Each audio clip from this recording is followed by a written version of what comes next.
I came out here today, got in yesterday to actually pick up the ashes in Billings at Mike's old law firm, and I'm back here after 20 years at this camp to disperse his ashes along with his friends and neighbors that are standing with me right now on this place where Mike loved so much, this land and environment. Mike Ozier, James Michael Ozier, was born January 4th, 1947 in Tucson, Arizona, to James Doit and Elizabeth Ozier. Mike grew up in various places around the West and Midwest, as his father was a lineman for a variety of utility companies. Along the way, he learned to hunt and fish and enjoy the outdoors. After graduating high school, Mike went on to join the Navy, where he rose to the rank of ensign. During his Navy career, Ensign Ozier piloted submarines, including the USS Grayling, a nuclear-class attack submarine. After the Navy, Mike attended University of Indiana, where after getting his undergraduate degree, he went on to finish his law degree. Throughout his law career, Mike worked for various law firms in Columbus, Ohio, where he resided with his family, including his two sons, Jeff and Greg. Mike's retirement led him to this place, which he called the Respite. He built this cabin of his own design and with his own hands, and of course with the help of friends, family, and neighbors. For 20 plus years, Mike spent much time at the Respite, hunting, fishing, reading books, poetry, entertaining family and friends, and playing music on his guitars. In 2019, Mike left the Respite for the last time, moving permanently to Billings, Montana. In November 2020, Mike had a catastrophic fall, leading him into a coma he would not come out of. Mike died and left this world on November 11th, 2020, in his hospital bed at St. Vincent's Hospital, Billings, Montana. Before he passed, he had family and friends that, due to COVID, were able to Zoom video call and give their last respects before he passed. Mike was 73 years old and is survived by his sons Jeff and Greg Ozier. So there's some fellas here standing with me today. My name's Chris Gentry. I'm Mike's nephew and the son of Sally Gentry, his sister. Dave Cochelle, how'd you know Mike? Dave Cochelle, neighbor, friend for 25 years, 20 years, I guess, since he built the cabin. Always went hunting and fishing together out here in Hamilton, and he's a great guy. My name's Randy Poston. I've known Mike since I came out here 21 years ago, 22, and we played music together, had a drink or two together, and laughed a lot. He was a good friend, and I really liked him. My name is David Gattuccio. I'm a neighbor that lives across the river here with my brother Rocky. I've only met Mike a couple times, but we enjoyed some good talk and some good laughs every time. I'm Rocky. I'm a neighbor across the way. I knew Mike through good and bad. We butted heads, but we always made out. So overall, good neighbor and good friend. So we stand here in Garfield County, Montana, where we will now commit Mike's ashes to this magnificent place he called the Respite, a place he also called home. And I read all this to you that I wrote down this morning from the camp, what he called the Camp Ozier daily logbook.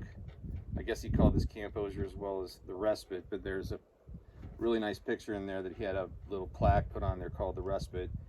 Anyway, I read the last entry in this not very well documented camp book, daily camp book, and the very last entry in this that was made in this, I thought was apropos, and it reads, "To Mike, all the hard work was most definitely worthwhile." And there was a lot of work put in on this place here. I helped do some of the work and spent some hot summers getting it going. So now we're gonna, I'm gonna pull back and we're gonna play the national anthem.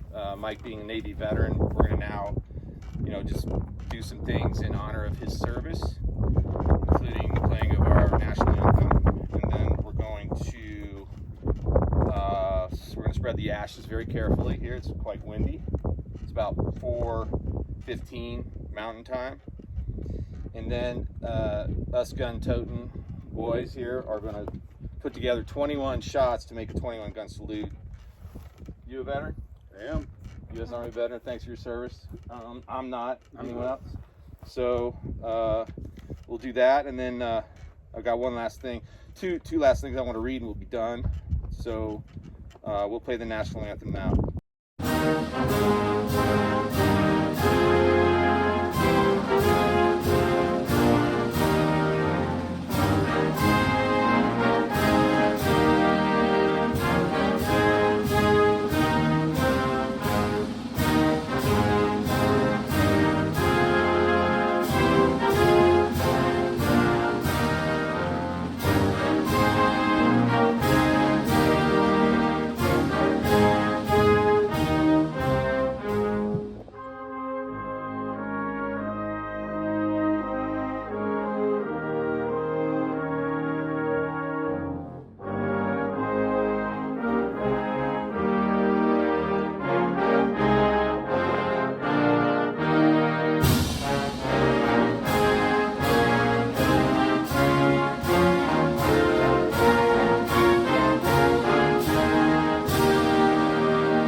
Ready? Hold it up higher. Hold it up higher so to let the wind take it. There you go.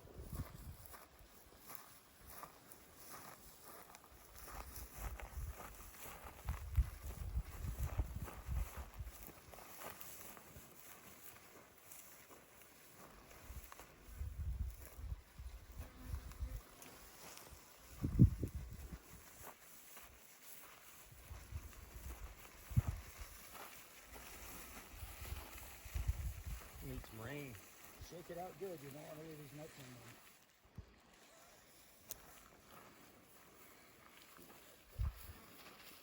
You're gonna love that.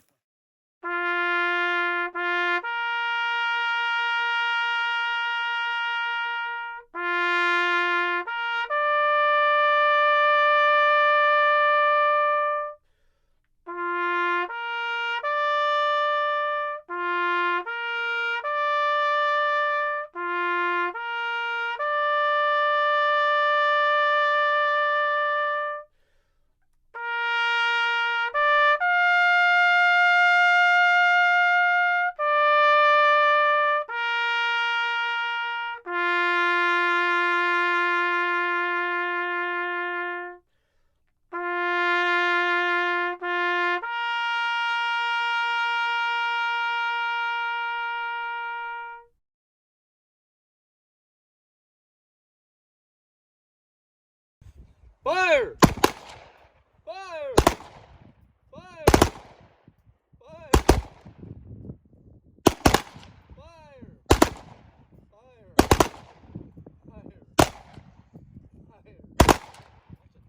Fire! We've put Mike's ashes down, dispersed them and spread them here on this property in this wonderful place in Montana that he called home, and I'm going to read a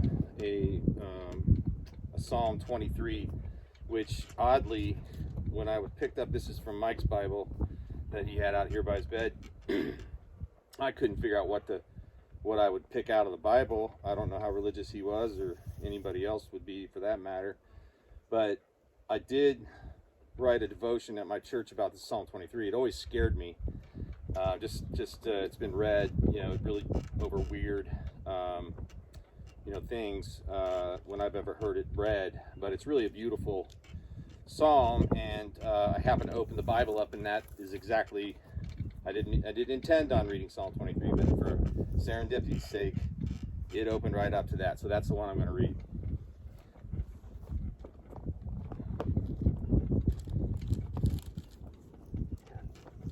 This is Psalm 23 by David. The Lord is my shepherd, I shall not be in want. He makes me lie down in green pastures. He leads me beside quiet waters. He restores my soul. He guides me in path of righteousness for his name's sake. Even though I walk through the valley of the shadow of death, I fear no evil, for you are with me. Your rod and thy staff, they comfort me. You prepare a table before me in the presence of my enemies. You anoint my head with oil. My cup overflows. Surely goodness and love will follow me all the days of my life, and I will dwell in the house of the Lord forever. Amen. Amen. Amen. When Mike passed back in November of 2020, it's about coming up on a year, a friend of mine was talking on the phone, and his grandfather just passed, and so he said, let me send you something, because it was a really neat poem by Lord Tennyson. And I know Mike was into poetry and sat out here and read a lot of poetry. I know there's books inside sitting on the bookshelves. And this is by Lord Tennyson. It's called Crossing Bar. Sunset and evening star, and one clear call for me. And may there be no moaning of the bar when I put out to sea, but such a tide as moving seems asleep, too full for sound and foam, when that which drew from out of the boundless deep turns again home. Twilight and evening bell, and after that the dark, and may there be no sadness of farewell when I embark. For though from out of our bourne of time and place the flood may bear me far, I hope to see my pilot face to face when I have crossed the bar. And that's it. Cool, buddy. So we're gonna have a bourbon. Good job this man did. We're gonna have a bourbon, and we'll go from there. Yeah, that's how it always starts. Everybody's got a gun, and now we're gonna go to the